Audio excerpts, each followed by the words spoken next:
Dans cette vidéo, je vais vous présenter une partie des meilleurs jeux auxquels j'ai joué cette année. Et j'ai joué à énormément de jeux cette année, donc ce que je vais faire, c'est que je vais faire en tout 6 vidéos des meilleurs jeux de 2024.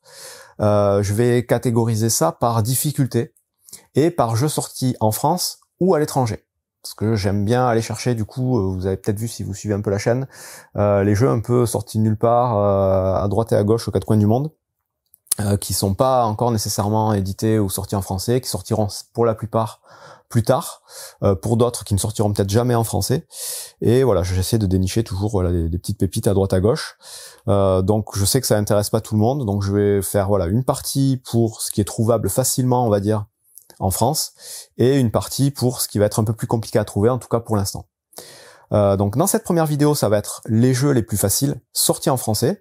Donc vous appelez la catégorie comme vous voulez, les jeux faciles, les jeux familiaux, les jeux tout public. Je ferai une seconde vidéo du coup avec les jeux un peu plus difficiles, donc les jeux de difficulté intermédiaire, qu'on peut appeler aussi les jeux initiés. Et enfin, je ferai une vidéo avec les jeux les plus complexes, qu'on peut aussi appeler les jeux experts. À chaque fois, du coup, la frontière entre chacune de ces catégories est un peu compliquée à déterminer en fonction des jeux. Donc voilà, j'ai fait à ma sauce. J'ai essayé de faire voilà ce qui me paraissait le plus judicieux. Donc dans cette première vidéo, les jeux les plus faciles, vous allez voir que ça va être du coup les jeux avec des explications de règles ultra rapides, un minimum de matériel, des jeux qui sont pour la plupart jouables vraiment par tous les publics. Donc c'est vraiment les jeux les plus accessibles, les plus simples, les plus rapides. Comme d'habitude avec les classements de jeux, j'ai pas joué à tous les jeux qui étaient sortis cette année, il y en a beaucoup trop, même si je vous dis j'ai joué à beaucoup, mais impossible de tout tester. Et encore une fois, les goûts de chacun sont différents, donc là c'est voilà ma sélection à moi, les jeux que j'aime bien. Et de cette catégorie, l'idée c'est de donner éventuellement des idées à ceux qui cherchent des idées de cadeaux pour Noël, et sinon de faire découvrir voilà des jeux que vous connaissez peut-être pas, même si là vous allez voir c'est quand même des jeux dont on a beaucoup entendu parler. Sachez que tous les jeux dont je vais parler, ou en tout cas presque tous, je vais passer assez vite dessus, je ne montrerai pas le matériel, je n'expliquerai pas en détail les règles, là c'est vraiment l'idée de faire un petit panorama des jeux qui m'ont le plus plu, mais vous trouverez par contre sur ma chaîne la plupart de ces jeux en règles complètes, donc si la vidéo règle n'y est pas encore, elle arrivera certainement dans les prochains jours, je vais faire en sorte vraiment pour les jeux qui m'ont le plus plu, faire les explications complètes, et donc vous pourrez aller voir plus en détail comment ça marche, le matériel et tout ce genre de choses dans ces vidéos-là. Pour cette catégorie, j'ai sélectionné un total de 20 jeux, mais je vais commencer par vous parler de 4 ou 5 jeux que j'ai pas inclus du coup dans mon top parce que c'est pas les jeux que je préfère, mais je sais que c'est des jeux qui peuvent plaire à beaucoup de gens, donc voilà, je vais vous en parler quand même vite fait. Et on commence tout de suite du coup avec Deducto. Donc Deducto, c'est sorti en anglais l'année dernière, c'est arrivé en français cette année, on en a pas trop entendu parler. C'est un jeu qui va remplacer un petit peu, si vous voulez, le Qui est-ce. C'est un jeu de déduction, de pure déduction, avec des petites cartes, avec des animaux dessus, et il va y avoir 3 critères à prendre en compte. C'est l'animal en question, le décor dans lequel il se trouve, et le déguisement qu'il va avoir. Donc on va avoir une combinaison de ces 3 choses. Vous allez avoir une carte face cachée dans votre main que seuls vos adversaires verront, et les autres qui sont face visible, et à votre tour vous allez pouvoir poser des questions pour essayer de deviner la carte qui est face cachée devant vous. Donc c'est assez simple à mettre en place, c'est de la pure logique, pure déduction, mais ça marche plutôt pas mal. Donc si vous avez besoin d'une alternative au Qui est-ce, vous aimez le jeu de déduction, celui-là est sympathique. Un second jeu qui est pas dans mon top, mais dont il faut que je parle un petit peu, c'est Duck and Cover. Donc vous avez dû en entendre parler aussi. C'est là pour le coup une alternative plutôt au Skyjo, au Skijo, comme vous voulez le prononcer. Un petit jeu avec des canards que vous allez placer en tableau devant vous, et à chaque tour vous allez dévoiler une carte. Il faudra déplacer la carte de la même valeur dans votre tableau. Le but du jeu, ça va être de recouvrir un maximum de canards pour avoir un minimum de points devant vous à la fin de la partie. Donc c'est ultra simple, ultra basique, c'est jouable par vraiment n'importe qui pour le coup. Ça plaît surtout aux enfants puisque voilà, il y a des petits dessins de canards et tout, et puis c'est très accessible. Et je vous dis, ça fait un peu penser au Skijo, donc voilà, c'est un jeu qui peut intéresser certaines personnes. À regarder si ça vous plaît ou pas. Un troisième jeu, après l'alternative au Skijo, une alternative au Uno, donc avec Fast Blast. Donc Fast Blast, c'est un petit jeu de défausse de cartes. En temps réel, vous allez jouer tous simultanément, il faudra essayer de vous débarrasser le plus vite possible de vos cartes sur une défausse en faisant coïncider les valeurs. Donc pareil, c'est sorti il y a pas très longtemps, c'est passé un peu inaperçu, mais ça fonctionne très bien dans son genre. Si vous aimez les jeux du genre Uno, celui-là fonctionne très bien, donc vous pouvez aller jeter un petit coup d'œil si ça vous plaît. Ensuite, il y a Pray Another Day qui est sorti cette année aussi en français, qui existe depuis un certain temps à l'étranger, qui est là pour le coup un jeu de guessing, il va falloir essayer de deviner les cartes qu'ont joué vos adversaires pour pas jouer la même, pour essayer de, c'est un principe de chaîne alimentaire, de manger des animaux pour marquer un maximum de points. Donc très simple à expliquer, très simple à mettre en place, rapide à jouer, des illustrations plutôt sympas, même si certains préfèrent l'ancienne version. Les illustrations sont différentes entre l'ancienne et la nouvelle version. Mais voilà, un petit jeu sympathique qui peut vous intéresser aussi si jamais vous aimez les jeux de guessing. Et enfin, un dernier petit jeu, donc avant d'attaquer le top 20 à proprement parler, c'est un jeu de pli cette fois. Donc les jeux de pli, c'est les jeux à la mode cette année, clairement. Il y en a des centaines qui sont sortis, on en parle partout. Moi, c'est pas mon genre de jeu préféré, mais j'avoue qu'il y en a quand même quelques-uns qui sortent du lot. Il y en aura un dans mon top 20 notamment, et celui-là, voilà, je l'ai pas inclus dedans. Mais il reste sympathique, c'est Princesse Rebelle, ou Rebelle Princesse, je sais plus dans quel sens on le dit, en fonction de la VO ou de la VF, qui est sorti en français cette année aussi. Donc un jeu avec un thème, voilà, des princesses de contes de fées, qui doivent éviter de se marier avec le prince charmant. Donc le but, ça va être d'éviter d'avoir des cartes prince charmant devant nous. Il y a des petits pouvoirs asymétriques pour chaque joueur. Il y a des petites conditions qui vont changer à chaque manche. Donc c'est quand même assez original et les illustrations sont sympas. Donc c'est un bon petit jeu de pli. Si ce genre de jeu vous intéresse, celui-là, vous pouvez aller jeter un petit coup d'œil, il est sympa. On attaque maintenant le top 20 à proprement parler, avec la 20e place, c'est le jeu Mlem. Donc Mlem, c'est un jeu de prise de risque, de stop ou encore, clairement, à base de dés, dans lequel vous allez jouer des chats astronautes, donc des chastronautes. Le but du jeu, ça va être d'essayer de placer vos chats sur des planètes ou des lunes qui vont vous rapporter plus ou moins de points. Et pour ça, ça va se jouer en semi-coopératif, on va dire. Vous allez embarquer dans une fusée, tous ensemble, tous les joueurs. Et il y aura un capitaine à chaque tour qui va permettre à la fusée d'avancer. Et à chaque arrêt de la fusée, vous allez pouvoir décider si vous voulez déposer vos chastronautes ou essayer d'aller un petit peu plus loin. Sachant qu'à chaque tour, vous allez lancer des dés, vous allez perdre des dés. Et dès lors que vous pourrez pas utiliser vos dés, la fusée explosera. Et si vous n'avez rien placé, ben vous marquerez pas de points.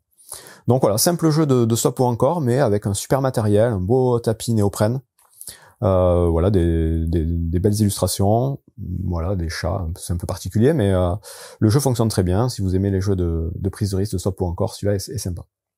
19e position, le jeu Dragardien, donc un jeu de gestion de cartes cette fois. Vous allez devoir gérer des bébés dragons, essayer d'en collectionner le plus possible. Ils sont de différentes couleurs, et pour ça, il y a un système assez original de manuscrits qui va avoir donc 2 pages différentes, une page qui va vous dire combien de dragons vous avez le droit de poser et l'autre qui va vous dire la couleur de dragon que vous allez pouvoir poser. Et vous avez plusieurs façons de marquer les points, avec des œufs de dragon, avec des talismans, avec des jetons. Donc au final, c'est pas très compliqué, il y a quand même un petit peu de matériel dans celui-là.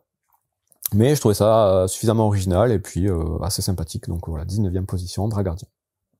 En 18e place, j'ai choisi le jeu Qui Pourquoi. Donc là, on est dans un jeu coopératif d'association d'idées. Il va falloir essayer, voilà, d'être raccord avec les autres pour sélectionner des cartes qui sont des cartes qui représentent des personnages assez loufoques et assez étranges. Donc les illustrations sont plutôt chouettes. C'est un peu particulier, mais bon, c'est au moins original. L'idée, c'est qu'on va étaler donc un certain nombre de ces personnages, donc qui s'appellent des zigotos, je crois, dans le jeu, au centre de la table. Et à chaque tour, on va retourner une question. Et les questions, là, encore une fois, sont aussi un petit peu originales, un peu décalées. Et il faudra essayer de être d'accord pour cibler un des personnages qui répondra le mieux à cette question. Donc des questions du genre quel personnage ferait le meilleur canapé, par exemple, ou quel personnage sort d'un jeu vidéo, enfin des trucs un peu débiles.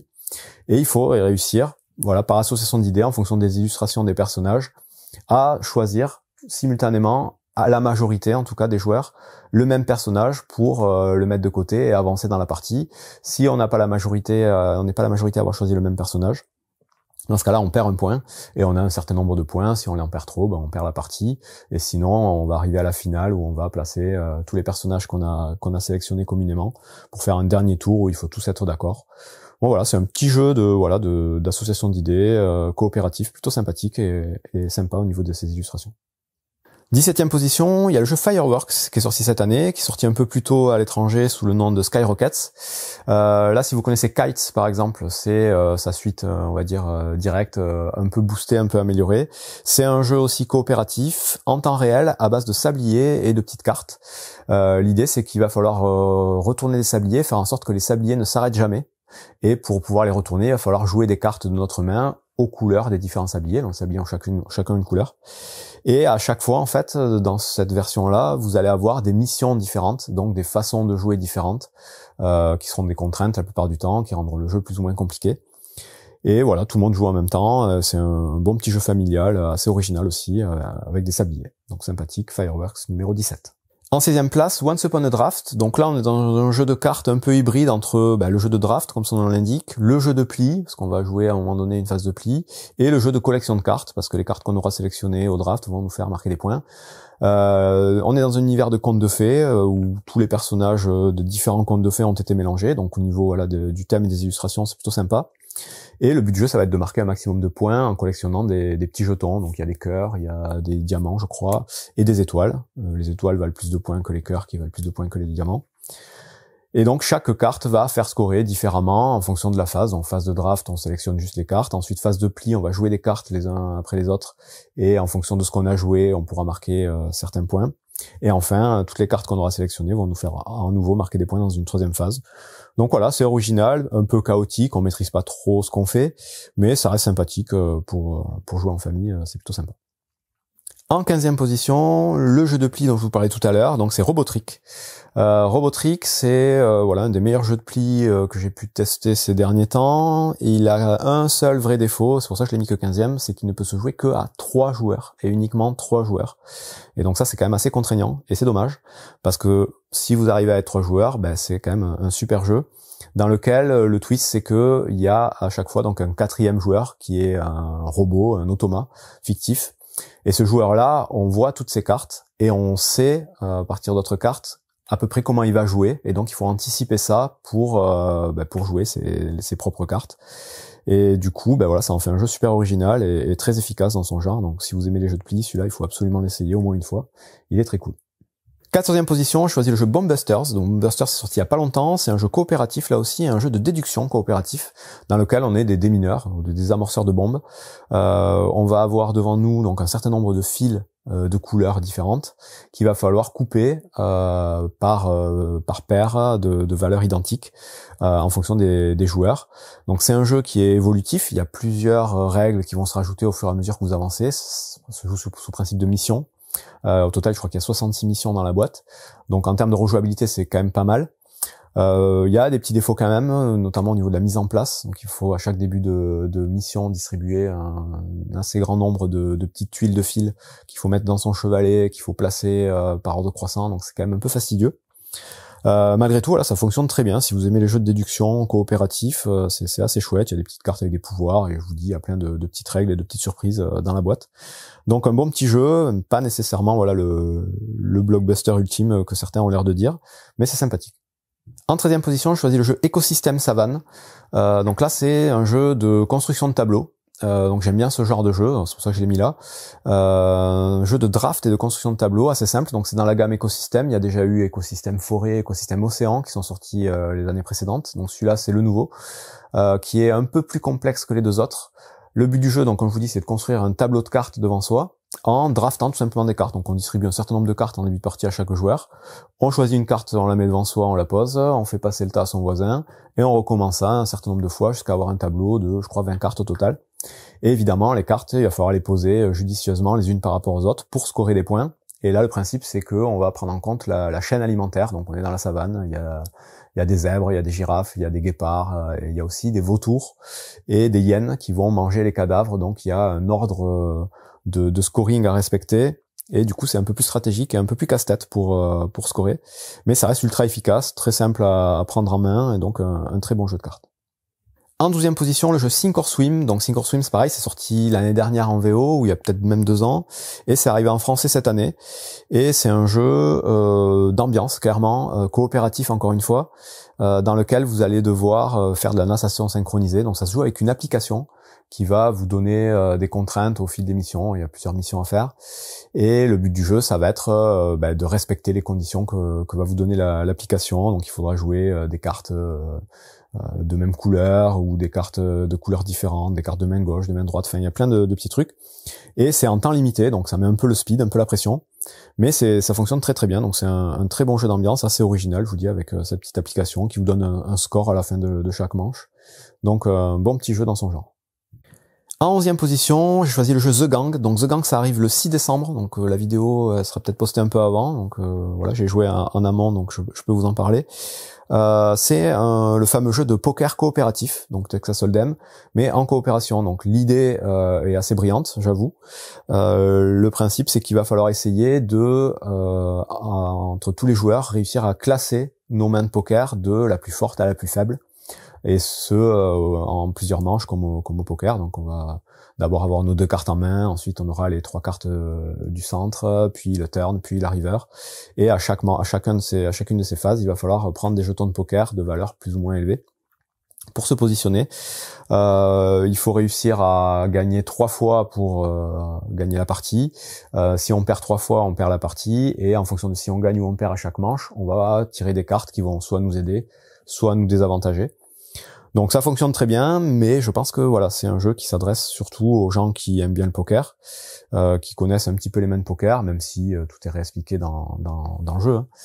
Mais je pense que si voilà, on est vraiment réfractaire à ce genre de jeu, un peu de hasard, ça va pas trop bien fonctionner. Et pareil, ça se joue de 3 à 6, et clairement, plus on est nombreux, plus c'est compliqué, donc ça peut faire un peu plouf. Si vous jouez à 5 ou 6, vous aurez beaucoup de mal à gagner les parties, et ça peut être un peu frustrant. Malgré tout, voilà, je vous dis, l'idée est quand même assez géniale, donc c'est un jeu à tester, au moins pour voir si ça vous plaît. En 10e position, je choisis le jeu Crack 29. Donc ce jeu-là, pareil, il est sorti tout récemment. C'est un jeu d'ambiance, et cette fois pas du tout coopératif. Le thème est assez original puisqu'on est des traders pendant le crack boursier de 1929 à Wall Street. Donc ils ont tourné ça un peu sur le ton de l'humour. Et le but du jeu, ça va être d'essayer de perdre un minimum d'argent en revendant des actions d'entreprises qui sont en train de sombrer petit à petit. C'est un jeu qui va se jouer en temps réel, qui va nécessiter du coup de faire des échanges avec les autres joueurs. Donc c'est un peu chaotique, un peu frénétique. Mais si vous avez le bon public, ça fonctionne super bien et c'est plutôt assez drôle. Donc voilà, c'est à vous de voir si vous avez les gens pour. Ça peut être assez clivant quand même, c'est un jeu assez particulier. Mais moi je trouvais ça très chouette. En 9e position, je choisis le jeu Paperback. Donc Paperback, c'est un jeu qui existe depuis longtemps aux États-Unis. C'est un jeu de mots, on va dire, de construction de mots et de deck building. Donc un mélange un peu de Dominion et de Gutenberg ou Dictopia, si vous connaissez ces jeux-là. La version française est sortie cette année, donc en adaptant un petit peu les lettres et les conditions à l'alphabet et aux mots français. Et j'ai trouvé ça très cool. Donc, j'aime beaucoup les jeux de mots à l'origine, mais celui-là, j'ai trouvé ça vraiment sympa. Donc il faut essayer voilà de faire les mots qui vont nous faire scorer le plus de points pour gagner des petites cartes objectifs et avoir le plus de points en fin de partie. À chaque tour, on va récupérer des nouvelles cartes lettres, et il y a certaines cartes lettres qui vont avoir des petits pouvoirs qui vont nous permettre soit d'embêter les autres, soit d'optimiser un peu plus notre main. Donc super chouette jeu de construction de mots, de lettres et de deck building. En 8e position, je choisis le jeu Marabunta. Marabunta, c'est un jeu à cocher, et un jeu à cocher pour 2 joueurs exclusivement. Et ça a l'avantage d'être un des rares jeux à cocher très interactifs. Donc d'habitude, les jeux à cocher, on joue un peu dans son coin. Là, celui-là, c'est vraiment un jeu d'affrontement où on va avoir du contrôle de territoire et où la mécanique va reposer sur un principe de I split, you choose. Donc je sépare et tu choisis. C'est-à-dire qu'on va avoir un pool de dés, éventuellement une tuile. Et il faudra choisir faire 2 tas, en fait. Et l'adversaire va prendre un de ces tas pour faire ses actions, et nous on prendra ce qui reste pour faire nos actions. Donc il va y avoir un petit équilibre à trouver entre ce qu'on laisse pas, faire des trucs un peu équilibrés. Donc c'est super malin, le matériel est super cool, une belle illustration. Donc on joue une armée de fourmis en fait, hein, on essaie de coloniser une petite zone. Donc très sympa, 8e, Marabunta. En 7e position, je choisis le jeu Captain Flip, qui est sorti en tout début d'année, dont beaucoup de gens ont déjà parlé. Donc c'est un simple jeu de backbuilding où on va piocher dans un sac des tuiles qu'il va falloir agencer sur notre petit plateau qui représente un bateau. Donc on est sur le thème des pirates. Et le petit twist du jeu, c'est que chaque tuile qu'on va piocher, on aura la possibilité soit de la laisser sur la face sur laquelle on l'a pioché pour la passer sur son bateau, soit de la retourner. Et évidemment, en fonction des faces, on va avoir des personnages et du coup des pouvoirs différents qui vont pouvoir nous aider ou nous embêter. Donc il va y avoir des petits choix à faire. Donc c'est quand même un jeu énormément basé sur le hasard, mais ça fonctionne quand même super bien. C'est ultra familial, donc ça peut se jouer avec des enfants, avec un peu tout le monde. Donc c'est très chouette. En 6e position, je choisis le jeu Spots ou encore, donc un jeu de stop ou encore, un petit jeu de mots avec le nom du jeu. Donc jeu de prise de risque à base de dés, où il va falloir essayer de faire coïncider les dés avec des taches sur des chiens, donc assez spécial quand même. Mais ça fonctionne quand même super bien, donc vous allez avoir des tuiles d'action que vous allez choisir en début de partie qui vont vous dire à peu près le nombre de dés que vous allez pouvoir lancer, et il faudra essayer d'optimiser un maximum vos lancers pour remplir des cartes, pour les retourner. Le premier à réussir à retourner 6 cartes remporte la partie. Donc ça fonctionne super bien, c'est rapide, c'est malin, c'est un très bon jeu de stop ou encore que je vous conseille si vous aimez les jeux de dés et ce genre de jeu. En 5e position, le jeu Silver and Gold Pyramids. Donc celui-là pareil, il est sorti il y a quelques temps à l'étranger, il est sorti cette année en français. C'est encore un jeu à cocher, et cette fois-ci c'est donc la suite de Silver and Gold. On va essayer de remplir des petites cartes, donc c'est tout Velleda, matériel est plutôt chouette. Des petites cartes de tombeaux ou de pyramides pour le coup, dans lesquelles il va y avoir des trésors, des diamants à récupérer, des crânes à éviter, des petites potions, enfin il y a plein de petites choses. Et pour ça, c'est un principe de flip and write, donc on va retourner des cartes qui vont nous donner des formes géométriques qu'il va falloir essayer de dessiner pour faire son cheminement dans ces cartes. Il va falloir essayer d'en remplir le plus possible pour gagner un maximum de points. Il y a plein de façons de marquer les points. Et encore une fois, voilà, c'est un jeu à cocher que j'ai trouvé ultra efficace, un des plus efficaces que je connaisse. Donc si vous aimez les jeux à cocher, celui-là, il faut l'essayer absolument aussi.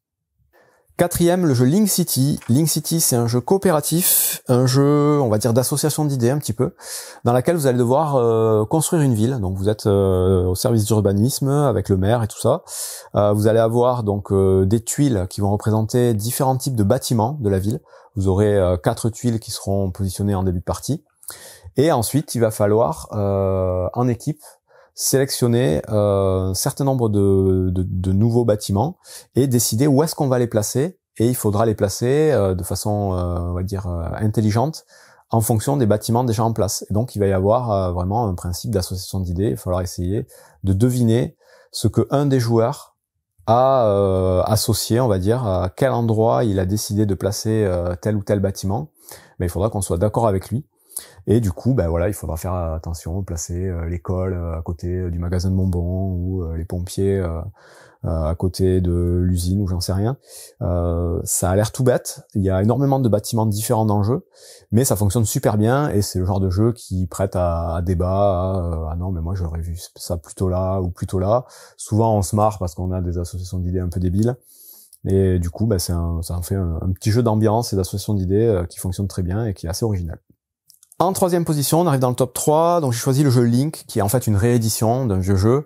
Je l'ai mis quand même parce que pour le coup, c'est une réédition qui apporte quand même une vraie amélioration au jeu.